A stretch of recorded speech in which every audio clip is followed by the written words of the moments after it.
Saya baru ngadain kelas healing communication, komunikasi yang menyembuhkan, bukan nyakitin. Kalau komunikasi yang kayak tadi gimana teh, nyabet ya, bukan cuma nyakitin, itu melukain banget. Melukain banget. Dan ketika di-share bukan hanya melukai guru yang bersangkutan, banyak guru yang terluka. Benar.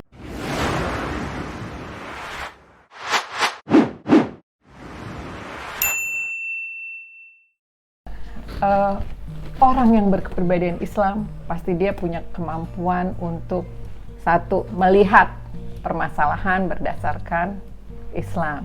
Oke, saya harus sabar, ini semua pandemi dari Allah, apa yang bisa saya lakukan dan sebagainya.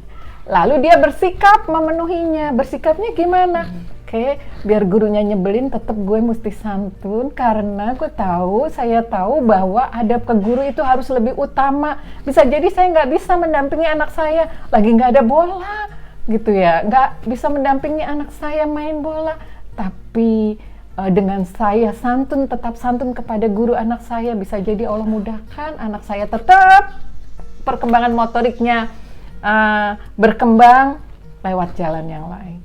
Ini kalau orang itu, lalu dia nyari-nyari, kayak gak apa-apa bener, adanya panci yang gak apa-apa, ayo ada lempar-lemparan, pancinya dilempar, why not? Kalau pancinya plastik. Dan kalau anak bisa nangkep panci itu, perkembangan motoriknya jauh lebih bagus daripada anak yang cuma bisa nangkep bola. Bener, itu lebih susah sebenarnya ya. Yes. Gitu loh Teh. Kebayang nggak sih? Jadi kalau pertanyaan tadi, kalau orang nggak berkepribadian Islam kayak apa?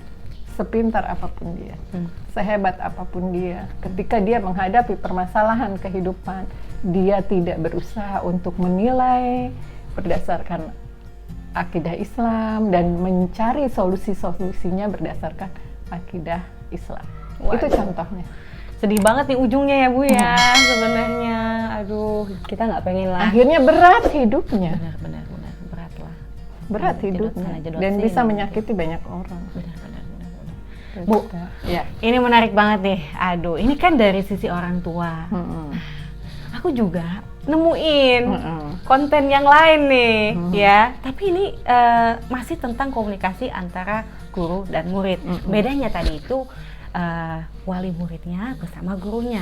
Ada juga ternyata yang guru-gurunya ini menggunakan bahasa-bahasa yang seolah-olah, mohon maaf nih, jadi mudah dilecehkan sama murid gitu loh Bu. Wah, ini gimana PR juga nih Bu? Iya. Misalkan nih ya, contohnya aku bacain nih ya. Di salah satu sharingan teman-teman, di sini aku juga mendapatkan kayak gini, misalkan, Pak, tugasnya udah aku simpen ya di atas meja Bapak. Lalu gurunya jawab Bu, siapa gitu? Saya. Misalkan namanya Budi kelas 10A gitu ya. Terus gurunya jawab lagi balas, siapa nanya? Hahaha. Nah, loh, gimana tuh Bu? Yang kayak gini-gini nih Bu. Iya. Nah, itulah Teh gitu ya. Sistem hidup ini benar-benar udah rusak, bukan cuma ngerusak anak, ngerusak orang tua, tapi juga akhirnya pendidiknya juga rusak.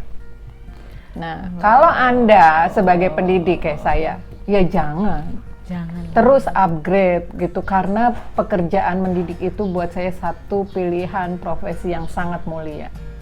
Ya, dalam sebuah hadis Rasul menyatakan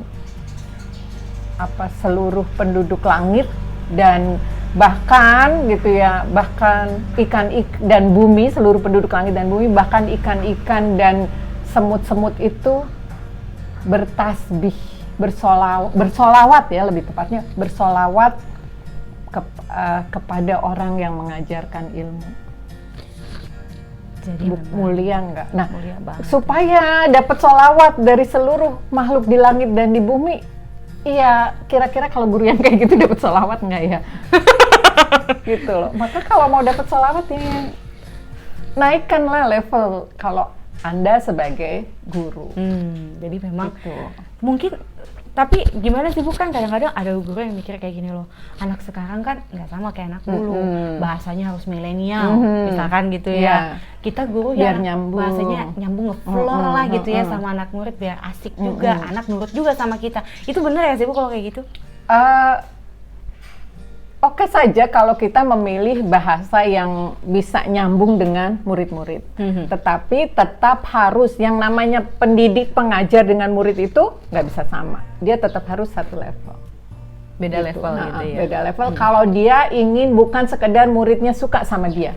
Tapi Jadi karena pendidikan itu ya. adalah untuk supaya anak-anak ini mendapat keberkahan ilmu.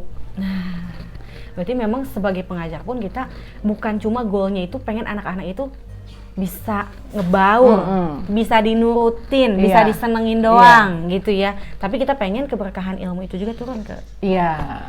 Baiklah, ini jadi benar-benar harus kompak banget ya dua-duanya. So Bu, tipsnya apa nih Bu untuk para ibu-ibu di rumah dan juga para guru mungkin yang lagi nonton juga ini gitu kan. Kira-kira kompaknya kita harus kayak gimana biar nanti pas lagi komunikasi di dalam grup WA ataupun nanti insya Allah pandemi selesai kita tatap muka, konseling dan sebagainya itu nyaman dan keberkahan Allah tetap turun untuk anak kita, anak didik kita. So apa yang harus dilakukan? Iya, sebenarnya sih kalau ditanya solusinya bagaimana gitu ya. Kalau saya ngelihat permasalahan yang dihadapi ibu-ibu yang stres lah gitu ya di pandemi ini kan tadi penyebabnya sistem ya, sistemik. Kenapa dibilang sistemik? Karena nggak terjadi cuma sama 1-2 orang, terjadi pada banyak orang dan di berbagai negara, bukan cuma di Indonesia, gitu ya. Nah ini sistemik, solusinya juga harusnya sistemik. Solusinya juga harus dilakukan secara sistemik karena bukan cuma masalah bahwa si ibunya stres, tapi kenapa ibu stres? Biasanya beban ekonomi lah dan sebagainya, itu kan terutama materi lagi yang bikin stres. Maka seharusnya solusi supaya di era pandemi ini nggak muncul masalah-masalah gini ya negara lah yang menyelesaikan secara sistemik. Ya mestinya kita juga mau dong ngelihat gitu sih bagaimana sih Islam sebagai agama yang Allah turunkan untuk mengatur semua permasalahan kehidupan manusia itu mengajarkan untuk menyelesaikan masalah ketika ada pandemi. Kenapa stres? Karena bingung juga. Ibu-ibu stres loh. Ini kalau keluar nanti kena virus, di rumah aja pusing. Gini harusnya gimana? Nah, negara harusnya mengambil sikap yang tegas. Kok kita kan nggak tegas nih? Katanya PSBB, tapi diperluas, tapi di ini nggak jelas gitu, itu kan bikin ibu-ibu pusing. Termasuk saya juga, ini gimana sih saya udah stres di rumah berminggu-minggu gitu ya, di rumah aja berbulan-bulan. Sekalinya saya keluar, orang kok kayaknya slow amat ya, itu bikin pasar rame Bu, pasar rame Bu tetap Bu. Berita pasar rame, kemudian kemarin di Radar Bogor, saya orang Bogor ya teman-teman, di Radar Bogor itu udah merah membara kota Bogor. Nah, ini kan bikin ibu-ibu stres. Nah, sebenarnya gimana sih harusnya negara itu nyelesain masalah pandemi? Islam mengajarkan, kalau ada pandemi ya, yang di daerah pandemi jangan kemana-mana, yang di luar jangan ke dalam, gitu. Sudah nggak ada perhitungan yang lain-lain, yang jadi standar utama perhitungan itu adalah keselamatan manusia, nyawa manusia. Terus ekonomi gimana? Ya negara memang yang harus nanggung. Terus kalau kita gimana? Makanya itu sumber daya alam jangan dikasihin ke asing. Kasihin ke rakyat. Islam mengajarkan sumber daya alam itu adalah milik umum, milik rakyat yang harusnya dipakai untuk kemaslahatan rakyat. Dari situ. Itu solusi Islam harusnya. Tapi kan masalahnya enggak ya. Terus apa kita harus bersedia mati begitu saja, stres sendiri? Tidak. Karena negara enggak juga ini, maka kita mau nggak mau memang harus survive sendiri, teman-teman. Nah, gimana caranya survive? 1, sehatkan mental. Sehatkan mental. Sehatkan mental. Jadi orang tua yang bahagia, menjaga emosinya. Karena kalau kita emosinya berantakan, efeknya kepada anak dan pasangan. Itu akan berdampak kepada anak dan pasangan kalau mental kita nggak sehat, gitu. Dua-duanya mentalnya harus sehat. Gimana supaya mentalnya sehat? Ikutan kelas Ibu Hebat Bu. Ilmu yang bikin mental sehat itu. Ilmu. Wow. Karena ilmu akan menguatkan iman kita. gitu. Ilmu itu yang akan membuat satu iman jadi kuat ya. Kita jadi tahu syariat yang membuat kita bagaimana harus berakhlak dengan benar. Punya adab tadi ke guru itu asalnya dari mana? Dari ilmu. Iya, benar. Bukan dari mana-mana. Asalnya dari ilmu. Jadi supaya mental sehat, satu, cari ilmu. Tentunya ilmu yang membuat kita punya kepribadian Islam.